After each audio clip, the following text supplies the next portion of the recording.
Hey there, this is Pew Pew Choo Choo, and this is a Hearts of Iron tutorial, and today we will be looking at the economy tab. So, this is Germany, started the game in 1936, and this is the default line for Germany. Now I'm just going to fast forward time a bit so we can see some of the different options.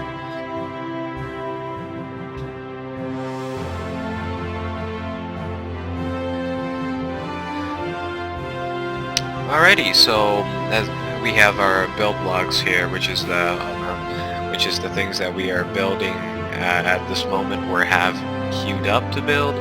On the side here, we can see our trades, our stockpiles, and our distribution of industrial capacity. Now, first things first. Everything is based upon resources. Energy, metal, and rare materials go into factories to produce IC. IC is used up to produce different things such as reinforcements, upgrades, supplies, and producing new units. Oil and money and manpower, these three resources are different from the other ones in a sense that they play a specific function in the game. Money is obviously trade currency. Technically it doesn't really have any real value. Manpower is a indicator of how many men you have inside your country that are able to be levied into service, and oil is required to fuel airplanes, boats, and tanks, and pretty valuable stuff. So that being said, energy, metal, and raw materials go into the furnace and gets chewed out as IC, or industrial capacity. And as you can see here, Germany has a total industrial capacity of 162, which means,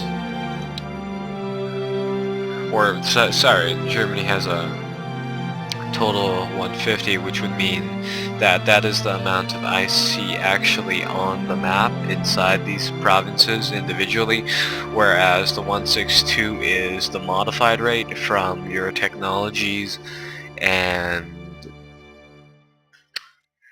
advancements such as we'll go here, production, manufacturing, and that's pretty much that. Now IC is split up into these categories here. Consumer goods is simply a value that you need to put in, representing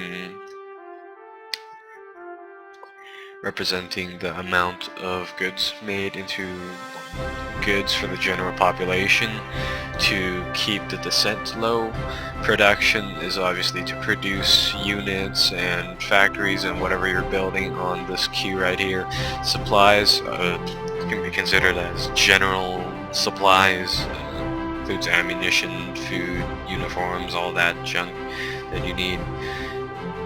Reinforcements, pretty self-explanatory. Upgrades is a value dependent on what your current tech level is and what tech level your unit's at. So right in here we can see that we have some troops at 1931 level. Not sure if you can read the incredibly small print here. And then we have some at 1926 and some at 1921. Now once a unit is built, it takes half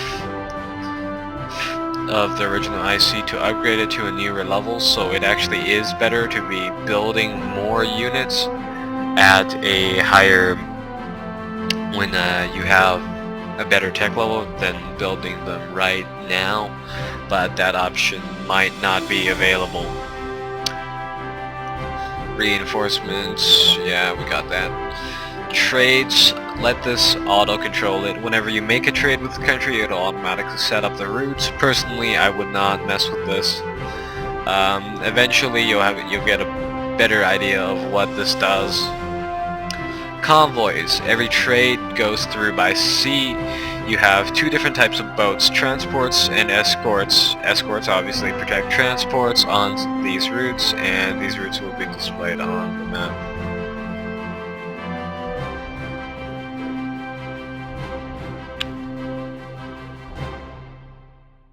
And here's a route right here. Stolop to Kongsberg. We don't have a lot of trade routes right now. Now over here at the production screen, we are currently producing quite a lot of different things, and we have some queued up here. There's really not much to say about this apart from the fact that it gives ETA the cost in terms of IC and production efficiency pretty much. Personally, I would suggest building infantry as well as more IC as two of the things that I would build. Infantry will typically be your standard troops, and IC it's just always nice to have more of. These are just different things that you can build, air, sea, and land, and they all have different attachments except for, well, land units have attachments that are pretty much smaller units that you can attach to a bigger one for an added bonus. These are detachable, but you can always you can build them with a bigger unit just for the fact that it'd be a lot simpler than building them individually. For boats, you can do this as well, but it's just simply not. It just simply doesn't have a sub-tab. These two do, this doesn't for some reason. And down here we have different other things we can build, such as static AA, convoys, and escorts. Nuclear, rocket, and radar, those are special things. Pretty self-explanatory once you get there. Rocket testing facilities and nuclear testing facilities. Right now we don't have them because we're in 1936. Now, there's a very big difference between these things, serial runs and parallel runs. Parallel runs would be building, say, let's put in 4, that would be 4 separate runs of them, and they would be all done at the same date, assuming that they all start at the same date. This is good if you need to build a lot of troops fast, but for something such as infantry, where we need a lot of overtime, it's better to go for serial runs. Why? Because serial runs generate up a gearing bonus. And what this gearing bonus essentially is that once one troop has been completed, the next one will take less IC and less time to build. So does the one after that, and after that. This is to represent things as like factory specialization if we were talking about tanks, and in terms of infantry, I don't know, mass-produced small arms, I guess.